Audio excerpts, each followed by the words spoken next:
कभी ऐसा महसूस हुआ है कि किसी रिश्ते में कुछ बातें बस कही नहीं गईं और उनका बोझ बढ़ता गया?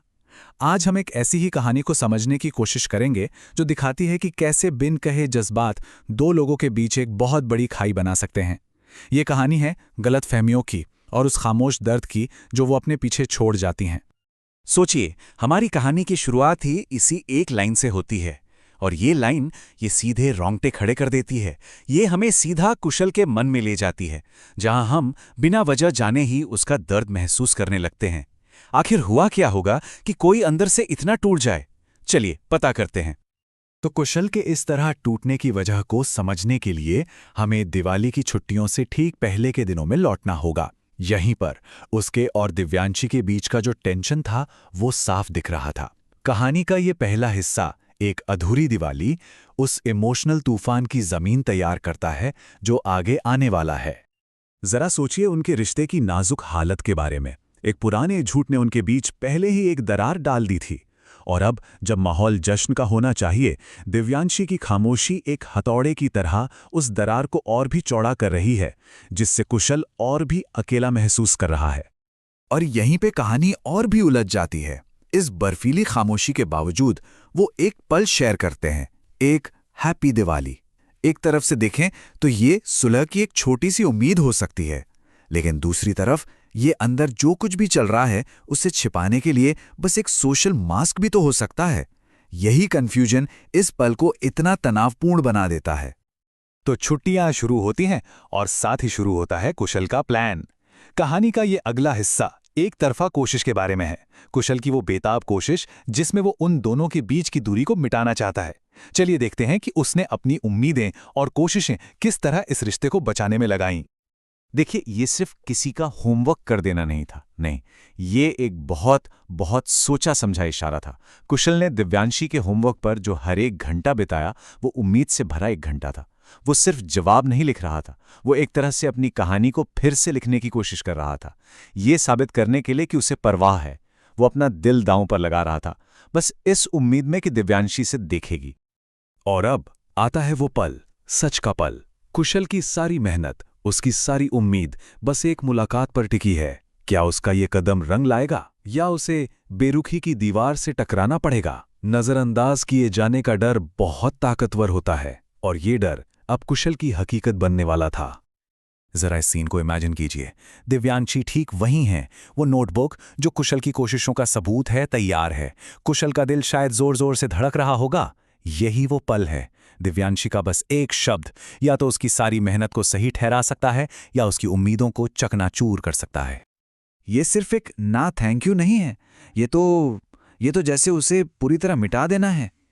ऐसा है जैसे कुशल के भाई ने दिल से एक तोहफा पेश किया हो और दिव्यांशी ने उसे देखा तक नहीं, जैसे वो वहां था ही नहीं। कभी कभी सीधा इनकार से ज्यादा दर्द अनदेखा कर दिए जाने में होता है।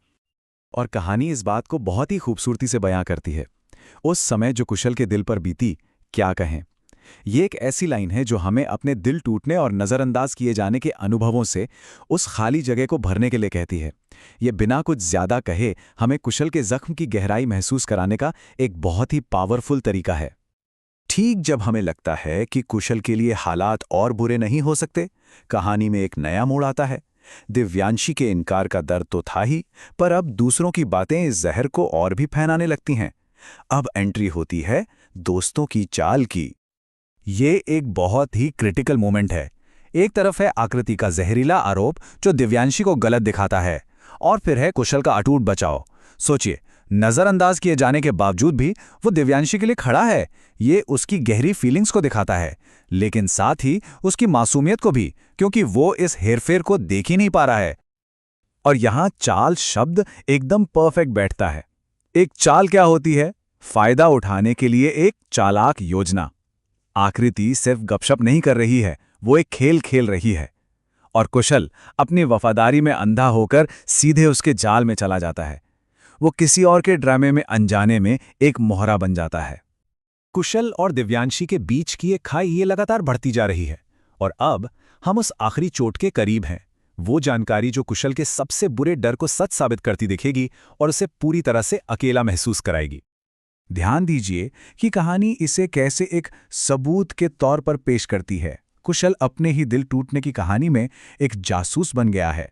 ऐसे सुराग इकट्ठा कर रहा है जो एक दर्दनाक नतीजे की ओर इशारा करते हैं। और आकाश से मिली ये नई जानकारी अब तक का सबसे बड़ा सबूत है। इस पल में खुद को कुशल की जगह रखकर सोचिए। इनमें से हर एक बात एक छुरी की तरह चुभती है।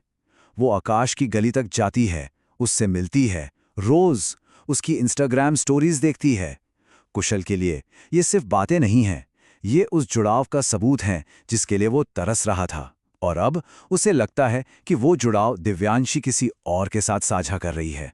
उसे महसूस हो रहा है कि उसकी जगह किसी और ने ले ली है, उसे भुला दिया गया है। और बस इस तरह हम इस कहानी में कुशल के सफर के अंत तक पहुंचते हैं। एक टूटे हुए पुल की तस्वीर यहां एकदम सही बैठती है। वो शक्तिहीन महसूस करता है, खाई के अपने किनारे पर फंसा हुआ।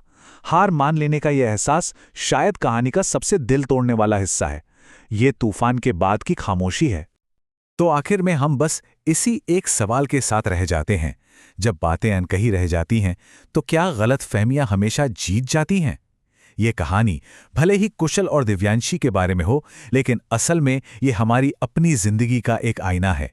कितनी ही बार हमारे रिश्ते अंदाजों, अफवाहों और कुछ कहने के डर से खराब हुए हैं, ये सोचने वाली बात है।